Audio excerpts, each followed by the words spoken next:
আমার সঙ্গে যারা বিরোধিতা করবে আল্লাহর সঙ্গে বিরোধিতা করবে। যারা আমার বিরোধিতা করবে তারা আল্লাহর সঙ্গে বিরোধিতা করবেন, এমন মন্তব্য করেছেন কুষ্টিয়া জেলা আওয়ামী লীগের সভাপতি ও জেলা পরিষদের চেয়ারম্যান সদর উদ্দিন খান। গত বুধবার সন্ধ্যায় খোকসা উপজেলার আমবাড়িয়া ইউনিয়নের গোসাইডাঙ্গি বাজারে উপজেলা নির্বাচনে চেয়ারম্যান পদপ্রার্থী ছোট ভাইয়ের নির্বাচনী প্রচারণায় গিয়ে তিনি এ মন্তব্য করেন। এই ভিডিও সামাজিক যোগাযোগ মাধ্যম ফেসবুকে ছড়িয়ে পড়ার সঙ্গে সঙ্গে কুষ্টিয়া জেলায় আলোচনার কেন্দ্রবিন্দুতে পরিণত হয়েছেন সদর উদ্দিন খান। বক্তব্যের ভিডিওটি 2 মিনিট 18 সেকেন্ডের। তার এই বক্তব্যের পর থেকেই উপজেলা আওয়ামী লীগের একাংশের নেতাকর্মীরা সহ সাধারণ ভোটাররা ক্ষোভ প্রকাশ করেছেন।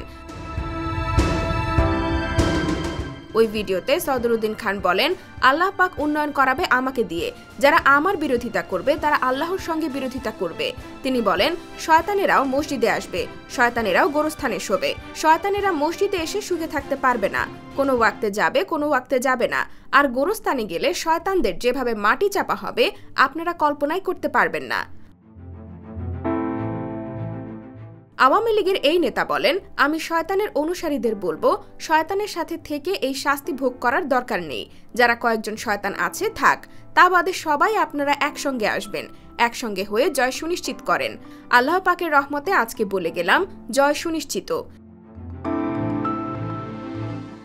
এই বিষয়ে বলার জন্য জেলা আওয়ামী লীগের সভাপতি ও জেলা পরিষদের চেয়ারম্যান সদর উদ্দিন খানের মোবাইলে একাধিকবার ফোন দেওয়া হলেও তাকে পাওয়া যায়নি। প্রসঙ্গত, আগামী 8 মে প্রথম ধাপে অনুষ্ঠিত হবে 6ষ্ঠ উপজেলা পরিষদ নির্বাচন। 6টি উপজেলার মধ্যে প্রথম ধাপে কুষ্টিয়া সদর ও খোকসা উপজেলা পরিষদ নির্বাচন অনুষ্ঠিত হবে। IBTV USA, new York.